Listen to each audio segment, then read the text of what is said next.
नाही, प्रश्न असा आहे की मी 2014ला इच्छुक होतो, 2019ला इच्छुक होतो. त्या दोन्ही वेळेला मी पक्षप्रमुखांच्या आदेशानंतर मी थांबलो होतो. परंतु आता ही जी चालू वेळची ही निवडणूक होती, 1 वर्षभरापूर्वीच मला शिवसेना पक्षप्रमुखांनी सांगितलं होतं की विजय, तुम्हाला ही निवडणूक लढायची आणि तुम्ही कामाला लागा. त्याच्यानंतर आत्ताही मध्यंतरी 3 महिन्यापूर्वी ज्या वेळेला हे शिवसेनेचं अधिवेशन होतं, अधिवेशनापूर्वी मला उद्धव साहेबांनी सांगितलं होतं का विजय, तुम्ही फिरताय ना. मी सगळं साहेबांना सगळे रिपोर्टिंग केली होती की साहेब, मी फिरतोय आणि सगळ्या तयाऱ्या माझ्या मी करतोय.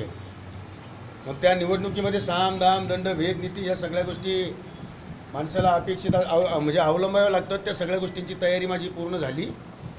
हे सगळं मी गेल्या 15 दिवसापूर्वी आपले राऊत साहेब ज्यावेळेला इथं आले होते त्यांनाही ते सगळ्या गोष्टी सांगितल्या होत्या. असं असताना हे अचानक काल परवा काहीतरी बदल घडतात आणि लगेच एखाद्या चालू कामामध्ये खेळा काढून घ्यायचं काम केलं जातं. हे कुठेतरी घातक आहे, पक्षासाठी घातक आहे आणि चुकीचं काम आहे. मी मग पक्षाच्या काही वरिष्ठ नेत्यांशी पण ह्या विषयावरती बोललो, परंतु त्या लोकांचं सुद्धा मत असंच पडलं की हे अत्यंत घातक काम आहे आणि चांगलं पक्षासाठी चांगलं नाही आहे. त्याच्यामुळं आज मला बऱ्याच सकाळी हे उमेदवारी डिक्लेअर झाल्यानंतर अनपेक्षित अशी उमेदवारी डिक्लेअर ज्या वेळेला होती त्यावेळेला सगळे कार्यकर्ते, सगळे माझ्या आजूबाजूचे पदाधिकारी सगळे येऊन माझ्याकडे धडकतात आणि मला ते ज्या वेळेला विचारतात, आपणही म्हणतो अरे थांबा, काय झालं असेल ते बघू, मी माझ्या पक्षप्रमुखांशी बोलेल, त्यांच्याशी चर्चा केल्यानंतर मी काय आहे तो निर्णय आपण घेऊया. परंतु ज्या वेळेला एखादा निष्ठेने काम माणूस करत असतो तर त्यावेळेला निष्ठेचे फळं काय असावेत हे शेवटी विचार करणं हे प्रत्येकाच्या दृष्टीनं महत्त्वाचं आहे. माझ्या कार्यकर्त्यांच्या दृष्टीने ते महत्त्वाचं आहे. त्याच्यामुळं मी येणाऱ्या 2 दिवसामध्ये शिवसेना पक्षप्रमुखांची भेट घेईन, निश्चितपणे त्यांच्याशी चर्चा करेन आणि त्याच्यानंतर मला जो काही निर्णय घ्यावा लागेल तो निर्णय मी 100% घेईन. आपण तुम्ही जिल्हाप्रमुख अनेक वर्ष काम केलं, संपूर्ण जिल्ह्यामध्ये आणि संपूर्ण मतदारसंघामध्ये तुमचा संपर्क होता. फक्त एका सिन्नर मर्यादित व्यक्तीला आता उमेदवारी देण्यात आलेली आहे. मी 13 वर्ष शिवसेनेचा जिल्हा प्रमुख राहिलो आहे. 13 वर्षामध्ये ज्या महानगरपालिकेत 19 नगरसेवक होते तिथं 35-36 नगरसेवक केलेत. ज्या नगरपालिकांमध्ये काही नव्हतं अशा नगरपालिकांमध्ये शिवसेनेची सत्ता आणली. जिल्हा परिषदेमध्ये आमची सत्ता नव्हती, त्या जिल्हा परिषदेमध्ये सत्ता आणली. सगळ्या पंचायत समित्यांवरती सत्ता आणल्यात. या सगळ्या सत्ता एकनिष्ठ आणि कट्टर शिवसैनिकांना एकत्रित करून त्यांची मोड बांधून त्यांच्या हातून केल्या हे सगळं काम उभं करता आलं. मला निश्चितच त्याचा अभिमान आहे, स्वाभिमान आहे.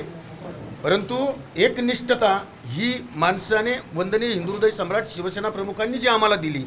शिवसेना प्रमुख जे सांगायचे की पैसा आज येऊ द्या नाही आहे, पैसा येईल जाईल, पैसा आला गेला तरी पुन्हा आणता येईल, परंतु इज्जत ही सगळ्यात महत्त्वाची. 13 वर्षाच्या कार्यकाळामध्ये मी अनेकांना जिल्हा परिषदेचे तिकीट दिले असतील, पंचायत समित्यांचे तिकीट दिले असतील, नगरपालिका महानगरपालिकेचे तिकीट दिले असतील, परंतु मी कुठेही शिवसेनेचं नाव कधीही कलंकित करू दिलं नाही, होऊ दिलं नाही.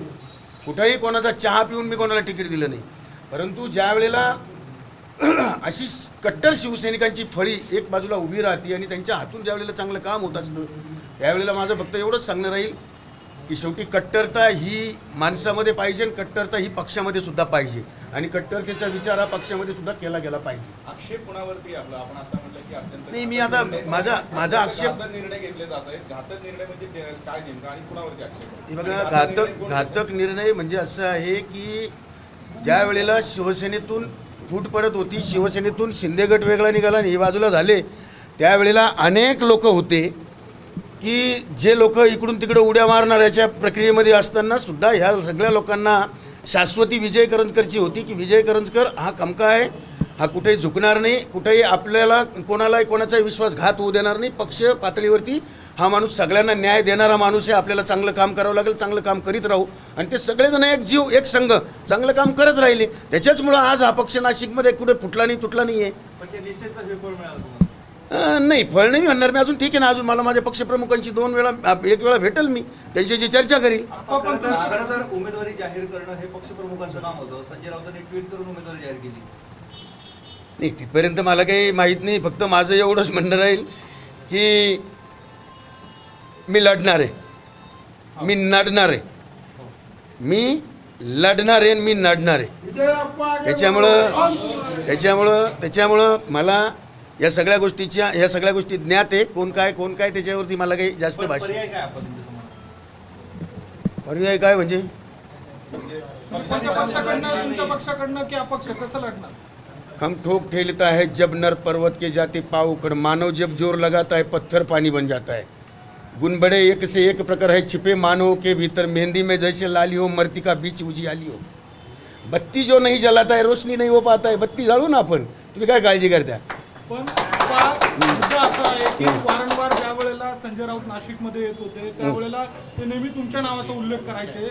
मागच्या 1-2 पत्रकार परिषद बघितल्या तर त्यांनी तुमचं नाव घेणं टाळलं, 2-3 उमेदवार आहे असं म्हणायला लागले।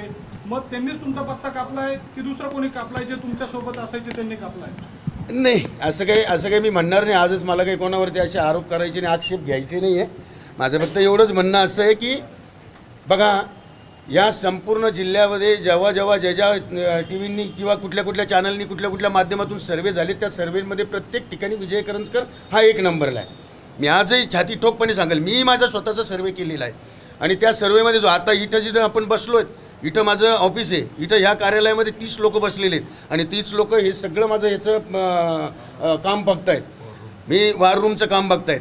मी तुम्हाला एक गोष्ट आवर्जून सांगेल की मला माझ्या पक्षप्रमुखांवर भरोसा आहे। त्यांनी मला सांगितलं होतं विजय तुम्हाला लढायचे, बाकी दुसरं कोणाशी काय नाही मला।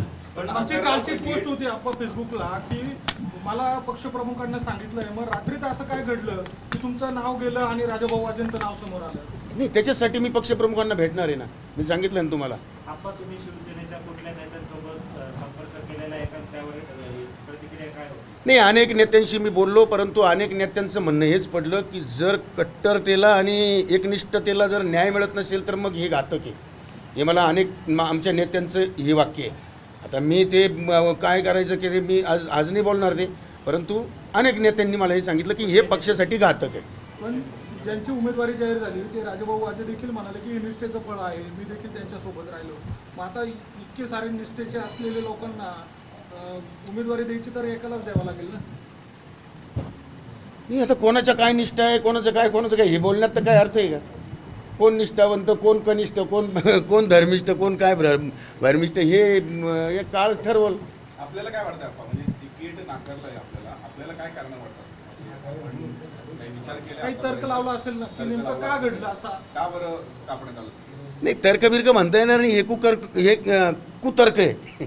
त्याच्यामुळं त्याचा विषय घ्यायचा नाही। चला ठीक आहे, मी लढणार आहे, एवढं मी तुम्हाला आज सांगतो। मी लढणार। शिवसेना सोडली त्या लोकांनी संजय राऊत यांच्यावर आक्षेप घेतला, त्यांच्या एकूणच वागणुकीमुळे, त्यांच्या निर्णय घेण्याच्या सगळ्या गोष्टींमुळे ते नाराज होते आणि म्हणून ते शिवसेना सोडून गेले। आज आपल्याला अनुभव काय आलेला आहे, राऊतांनी ज्या पद्धतीने उमेदवारी जाहीर केली? माझा एकच अनुभव आहे, मला माझ्या पक्षप्रमुखांना भेटायचे, त्यांच्याशी मी चर्चा करणार आहे। त्याच्यानंतर मला काय कार्यकर्त्यांची इच्छा असेल त्याच्याप्रमाणे मी निर्णय घेणार आहे। आपण कधी भेटणार आहात? वेळ घेतली? 2 दिवसामध्येच मी आज उद्या मी साहेबांकडे वेळ मागणार, मला काही अडचण नाही आहे। मला काही साहेब थांबवत नाही, मी मला डायरेक्ट बोलवतात, मी फोन करून मी बोलून घेईल आणि 100% भेटणार साहेबांना आणि त्याच्यानंतर मी 100% त्यांना सांगूनच निर्णय घेईल। जो पण निर्णय घेईल तो मी शिवसेना पक्षप्रमुखांना सांगूनच निर्णय घेईल। मग कोणी घात केला आहे, कोणाचं काय असेल ते पण सांगेल आणि कोणाचं काय असेल ते पण सांगेल आणि त्यांना सांगूनच मी काय घ्यायचं तो निर्णय घेईल। कालपर्यंत तुमचं नाव आघाडीवर होतं, 2 दिवसापूर्वी अचानक नितीन ठाकरे हे जातात, वरिष्ठांशी भेट घेऊन येतात, आपले काही पदाधिकारी काय असतं माहिती आहे का, कुठल्या तरी याला एक काहीतरी पद्धती असतात। उमेदवार, आता मी पण उमेदवार आहे, मी इच्छुक होतो, माझ्या अनेक पक्षाचे लोक मला गळाला लावायला बघत होते, पण मी काही कोणत्या पक्षाच्या दावणीला गेलो नाही किंवा कोणत्या प्रमुखाला विचारायला गेलो नाही, आजपर्यंत नाही गेलो, एक लक्षात ठेवा। परंतु आता आपल्याकडे काही हे आहेत मग असे की बा हा पक्षाचा आला तो त्या पक्षात इकडून तिकडून हिंडून येतात आणि मग ते आमच्याकडे येतात आणि आमच्याकडे आले की मग आमच्याकडे ती टिळा लावायची सवय लागलेली आहे। मग ती कुठेतरी पुसून काढली पाहिजे, म्हणूनसाठी मला काहीतरी करावं लागेल आणि मी 100% म्हणूनच तुम्हाला सांगतोय की मी लढणार। आपण सांगताय वारंवार मी लढणार। उद्धव ठाकरेंच्या भेटीनंतर सुद्धा हीच भूमिका राहणार आहे का परत काही त्यामध्ये? मी माझ्या काही गोष्टी, माझ्या मनातल्या काही गोष्टी त्यांना सांगितल्या पाहिजे, त्यांच्या मनातलं काय ते मी ऐकलं पाहिजे। शेवटी त्याच्यानंतरच काय निर्णय घ्यायचा तो मी घेतला पाहिजे, या मताचा मी आहे। माझा विश्वास पक्षप्रमुखांवर, मी त्यांच्याशी चर्चा करतो, त्यांच्याशी चर्चा केल्यानंतर मी करल मला काय करायचं ते 100% त्यांना सांगूनच करल, हे पण सांग।